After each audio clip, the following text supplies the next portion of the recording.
ایران کے حملے کو روکنے والا اسرائیل کا ایرو ایریل ڈیفنس سسٹم یہ کیا ہے اور یہ کیسے کام کرتا ہے؟ ایران نے دمشق میں اپنے سفارتخانے پر حملے کے جواب میں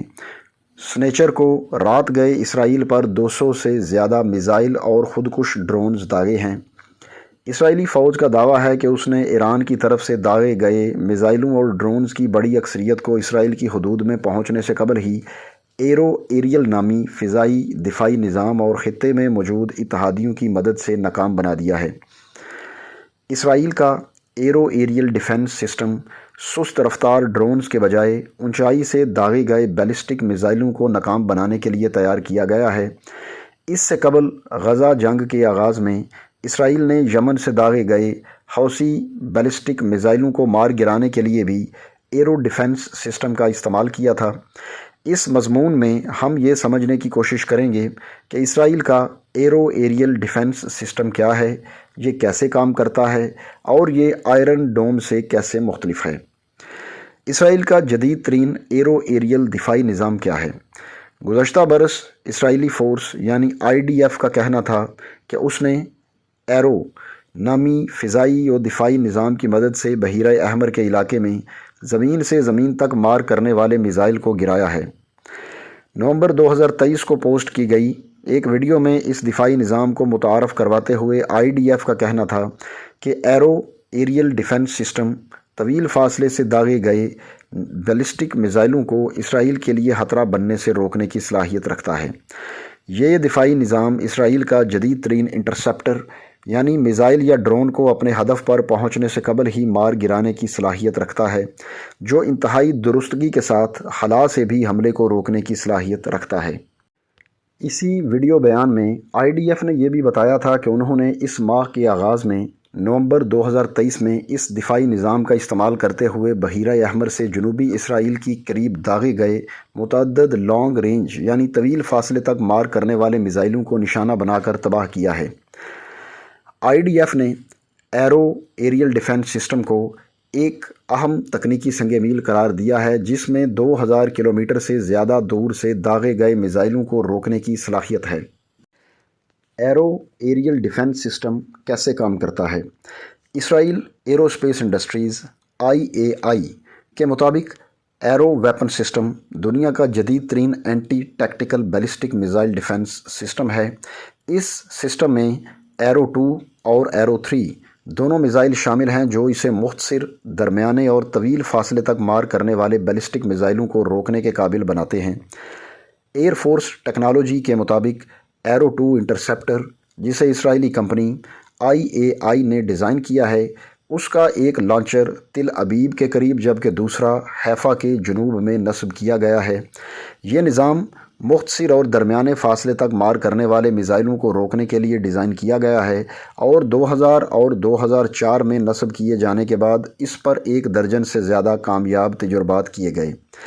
ایرو 3 امریکی دفاعی کمپنی بوئنگ اور IAI نے مشترکہ طور پر تیار کیا ہے اور یہ ایرو 2 سسٹم سے زیادہ رفتار اور زیادہ دور تک مار کرنے کی صلاحیت فراہم کرتا ہے۔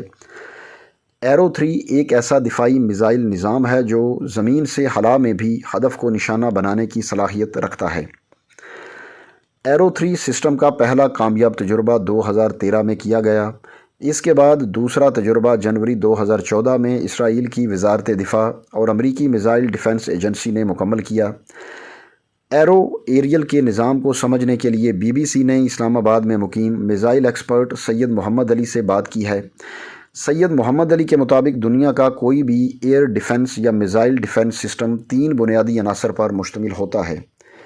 پہلے نمبر پر ریڈار سسٹم، دوسرے number per command and control system اور تیسرے نمبر پر انٹرسیپٹرز یا میزائل۔ ریڈار سسٹم کا بنیادی کام طویل فاصلے سے مکمل فضائی حدود کی نگرانی کرنا ہے۔ یہ میزائل اور طیاروں کے مابین دشمن اور دوست کی تفریق کے ساتھ ساتھ اس کی سمت، رفتار اور ممکنہ اہداف کے تعین کی صلاحیت بھی رکھتا ہے۔ کمانڈ اینڈ کنٹرول سسٹم میں ریڈار کے حوالے سے تمام معلومات 24 گھنٹے ریئل ٹائم میں آپریٹرز تک پہنچ رہی ہوتی ہیں۔ سید محمد علی کے مطابق میزائل ڈیفنس کے ایڈوانس سسٹم طویل فاصلے اور تیزی سے پرواز کرنے والے کروز اور بیلسٹک میزائل کے خلاف ڈیزائن کیے جاتے ہیں، لہٰذا صرف ریڈار پر ان کی معلومات اور اہداف کے تعین کا انحصار نہیں ہوتا، بلکہ ڈیٹا لنک کے ذریعے فضا میں موجود early warning aircraft system کے علاوہ سیٹلائٹ کا ڈیٹا بھی کمانڈ اینڈ کنٹرول سسٹم تک پہنچ رہا ہوتا ہے، تاکہ ریڈار جیم ہونے کی صورت میں بھی دیگر ذرائع سے وارننگ ان تک پہنچ سکے۔ کمانڈ اینڈ کنٹرول سسٹم میں کیے جانے والے اہم فیصلوں میں اہداف کی ترجیح بھی شامل ہے۔ اس کی مثال دیتے ہوئے سید محمد علی کا کہنا ہے کہ جیسے کل جتنے بڑے پیمانے پر حملہ کیا گیا، جس میں 200 سے زائد میزائل اور ڈرون داغے گئے، اس صورتحال میں اس نظام میں ڈرونز یا میزائل کی سمت، رفتار اور پرواز کی نوعیت کے لحاظ سے اہداف کی ترجیح کرنے کی صلاحیت بھی موجود ہوتی ہے،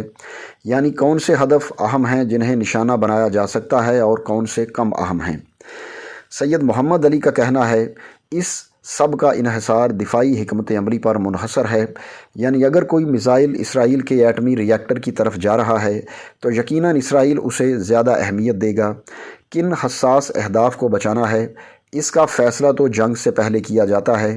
اور اسی بنیاد پر دفاعی نظام ڈیزائن کیا جاتا ہے، لیکن کمانڈ اینڈ کنٹرول سسٹم میں اہم فیصلہ یہ کیا جاتا ہے کہ 100 میزائل داغے جانے کی صورت میں کون سے ایسے ہیں جنہیں سب سے پہلے تباہ کیا جائے۔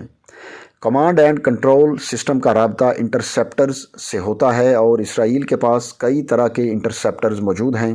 جن میں ایرو 1، 2، 3 وغیرہ شامل ہیں۔ اسرائیل کا فضائی دفاعی نظام کئی تہوں پر مشتمل ہے اور یہ اتنا جدید ہے کہ اس میں ایروز سے لے کر آئرن ڈوم، ڈیوڈ سلنگ وغیرہ بھی شامل ہیں، جو ڈرون، کروز میزائل اور بیلسٹک میزائل کے خلاف کام کرتا ہے۔ سید محمد علی کا کہنا ہے کہ اسرائیل کا رقبہ جتنا کم ہے، ان کا رسپانس ٹائم بھی اتنا ہی کم ہے، اسی لیے انہوں نے ایک ہمہ جہت اور پیچیدہ ایئر اور میزائل ڈیفنس سسٹم تیار کیا ہے۔ ایرو ایریل کی کمزوریاں اور کامیابی کی شرح کتنی ہے؟ اسرائیلی حکام کا دعویٰ ہے کہ آئرن ڈوم کی کامیابی کی شرح تقریباً 90% ہے، تو ایرو ایریل کی کامیابی یا ناکامی کے متعلق ہم کیا جانتے ہیں؟ اس کے جواب میں سید محمد علی کا کہنا ہے کہ ایرو ایریل یا اسرائیل کے دیگر دفاعی نظام کی کامیابی یا ناکامی کا دار و مدار صرف ٹیکنالوجی کی صلاحیت پر نہیں بلکہ دشمن کی دفاعی حکمت عملی پر ہے۔ اس کا مطلب یہ ہے کہ ضروری نہیں کہ ایران نے جو ڈرونز اور میزائل لانچ کیے ہیں، ان کا مقصد اسرائیل کو بہت زیادہ نقصان پہنچانا ہو۔ اس کا مقصد یہ بھی ہو سکتا ہے کہ ایران جنگ لمبی چلنے کی توقع کر رہا ہے، لہٰذا اس صورتحال میں حملے کے پہلے مرحلے میں وہ ایسے میزائل اور ڈرون لانچ کرے گا جن کے متعلق ایران کو معلوم ہے کہ اسرائیل انہیں تباہ کر دے گا اور یہ اہداف تک نہیں پہنچیں گے،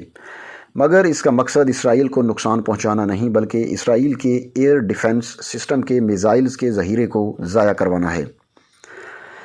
اس کی مثال دیتے ہوئے سید محمد علی کا کہنا ہے کہ ہو سکتا ہے ایران جان بوجھ کر کم تکنیکی صلاحیت والے ڈرون یا میزائل داغے، یعنی ایرانی ڈرون $20,000 کا ہو مگر اس کے خلاف اسرائیل $5 سے $10 ملین کے میزائل مار رہا ہو، اور اگر یہ جنگ لمبی چلتی ہے اور ایران کم تکنیکی صلاحیت والے 1000 سستے ڈرون مار رہا ہے جن کی کل قیمت ایک F-16 کے برابر بھی نہیں، مگر اس کے جواب میں وہ اسرائیل کے بہت جدید اور مہنگے ایرو 1، 2 اور 3 ضائع کروانے میں کامیاب ہو جاتا ہے، تو ایران نے اسرائیل کے فضائی دفاعی نظام کو بہت بڑا نقصان پہنچا دیا ہے۔ وہ کہتے ہیں کہ ممکن ہے جنگ لمبی چلنے کی صورت میں دوسرے یا تیسرے مرحلے میں ایران ایسے ڈرون یا میزائل داغے جو زیادہ کامیابی کے ساتھ اسرائیل کی دفاعی شیلڈ کو توڑ کر ہدف کو نشانہ بنا سکیں۔ تو کیا ایران یہ جائزہ بھی لینا چاہتا ہے کہ اسرائیل کے دفاعی نظام میں انٹرسیپٹ کرنے کی کتنی صلاحیت ہے؟ اس کے جواب میں سید محمد علی کہتے ہیں، یقیناً یہ بھی ایران کا ایک مقصد ہے، وہ اسرائیل کی صلاحیتوں اور میزائلوں کے ذخیرے کا جائزہ لینا چاہ رہا ہے۔ تاہم ان کا یہ بھی کہنا ہے کہ اسرائیل کو خود بھی اس کا ادراک ہے کہ طویل حملوں سے ان کے میزائل کی دفاعی نظام کی صلاحیت میں کمی آ سکتی ہے اور فوری طور پر اور آسانی سے ان کا متبادل دستیاب نہیں ہوگا۔ ایرو ایریل ڈیفنس سسٹم کی کامیابی یا ناکامی کی شرح کے متعلق بات کرتے ہوئے سید محمد علی بتاتے ہیں کہ میزائل ڈیفنس سسٹم کو ناکام یا ناکارہ کرنے کے بہت سے طریقے ہیں جن میں دشمن کی حکمت عملی تو شامل ہے ہی، مگر جدید دنیا کے دفاعی نظام میں بیلسٹک اور میزائل ڈیفنس سسٹم کو ناکام بنانے کی 2 صلاحیتیں ہوتی ہیں۔ پہلے نمبر پر ہے MARV اور دوسرے نمبر پر MRVs۔ MARV نظام میں میزائل لانچ کرنے کے بعد جب وہ فضا میں اپنے ٹارگٹ پر دوبارہ آتا ہے تو اس کی ری انٹری وہیکل بہت تیزی کے ساتھ اپنی سمت تبدیل کرتی ہے تاکہ کوئی میزائل ڈیفنس شیلڈ یا بیلسٹک میزائل سسٹم یا اس کے انٹرسیپٹرز فائر کیے جائیں تو وہ انہیں کنفیوز کر سکے، بالکل ویسے ہی جیسے ایک فاسٹ بالر گیند کو سوئنگ کرتا ہے جس میں وہ بیٹسمین کے ڈیفنس کو توڑنے کے لیے اپنی رفتار کے ساتھ سوئنگ اور سیم پر بھی انحصار کرتا ہے۔ پاکستان کا ابابیل میزائل سسٹم بھی MRVs پر مشتمل ہے۔ MRVs کا مطلب ہے اس میزائل میں کئی وار ہیڈز ہوتے ہیں جو آزادانہ طور پر پروگرامڈ ہوتے ہیں اور آزادانہ طور پر اپنے اپنے اہداف کی جانب جاتے ہیں اور ہر ایک کا فلائٹ پاتھ مختلف ہوتا ہے۔ آخری مرحلے میں جب میزائل دوبارہ اپنے ٹارگٹ کی جانب فضا میں دوبارہ داخل ہوتا ہے، اس پر اگر میزائل ڈیفنس سسٹم کے تحت میزائل لانچ بھی کیے جائیں تو چونکہ ایک میزائل میں سے کئی ری انٹری وہیکلز نکلتی ہیں جو مختلف سمتوں سے ہدف کی جانب بڑھتی ہیں، جنہیں ناکام بنانا ایرو سمیت دنیا کے جدید ترین ڈیفنس سسٹم کے لیے تقریباً ناممکن ہو جاتا ہے۔ سید محمد علی کے مطابق ایران کے پاس یہ جدید ٹیکنالوجی ہے یا نہیں، اس بارے میں تو ہم نہیں جانتے، تاہم یہ توقع کہ جنگ کے اوائل میں ہی وہ اپنے بہترین ہتھیار استعمال کر لے گا غیر حقیقت پسندانہ سوچ ہے۔ وہ کہتے ہیں کہ اگر یہ جنگ طوالت اختیار کرتی ہے تو اسرائیل اور ایران دونوں اپنے بہترین ہتھیار شروع میں استعمال نہیں کریں گے، وہ آہستہ آہستہ دوسرے کے دفاعی نظام کو منتشر، کنفیوز، تھکانے اور ضائع کرنے کی کوششوں میں ہوں گے۔ ایرو ایریل آئرن ڈوم سے کیسے مختلف ہے؟ اسرائیل کا فضائی دفاعی نظام کئی تہوں یعنی لیئرز پر مشتمل ہے۔ جہاں آئرن ڈوم چھوٹے حملوں کو روکتا ہے، وہیں ایرو ایریل بڑے حملوں کو روکنے کی صلاحیت رکھتا ہے۔ آئرن ڈوم اور ایرو میزائل سسٹم اسرائیل کے مرکزی ڈیوڈ سلنگ دفاعی نظام یعنی درمیانے فاصلے تک مار کرنے والے میزائلوں کو روکنے والا نظام، مثلاً لبنان میں حزب اللہ کی جانب سے داغے گئے میزائل اس دفاعی نظام کا حصہ ہیں، اور یہ اسرائیلی فضائیہ کو مختلف نوعیت کے فضائی حملوں کے خلاف حفاظت فراہم کرتے ہیں۔ آئرن ڈوم ان متعدد میزائل شکن نظاموں میں سے ایک ہے جو اسرائیل میں اربوں ڈالرز لگا کر نصب کیے گئے ہیں۔ یہ نظام ریڈار کی مدد سے اسرائیل کی جانب داغے گئے راکٹس کو ٹریک کرتا ہے اور ان کو روکنے کے لیے انٹرسپٹ کرنے والے میزائل داغتا ہے۔ یہ ٹیکنالوجی ان راکٹوں میں تفریق کرتی ہے جو زیادہ آبادی والے علاقے کو ہدف بنا رہے ہیں یا پھر جو اپنے ہدف پر نہیں پہنچیں گے۔ صرف ان راکٹوں کو روکا جاتا ہے جو کہ زیادہ آبادی والے علاقوں کی جانب آ رہے ہوتے ہیں، جس کی وجہ سے یہ نظام مؤثر قرار دیا جاتا ہے۔ اخبار ٹائمز آف اسرائیل کے مطابق ہر انٹرسیپٹر میزائل $1,50,000 کا ہوتا ہے۔ دوستو، یہ BBC اردو کا تجزیہ تھا جو 14 اپریل 2024 کو اسرائیل پر ایرانی میزائل اور ڈرون حملے کے بعد شائع کیا گیا۔ اگر یہ ویڈیو اچھی لگے تو لائک کر دیں، چینل پر نئے ہیں تو سبسکرائب کر دیں اور بیل یعنی گھنٹی کے بٹن کو دبا کر بیل نوٹیفیکیشنز آن کر لیں تاکہ ہماری اسی طرح کی تمام ویڈیوز کے نوٹیفیکیشنز آپ کو سب سے پہلے ملیں۔ اب آپ سے ملاقات ہوگی اپنی اگلی ویڈیو میں، تب تک کے لیے اللہ حافظ۔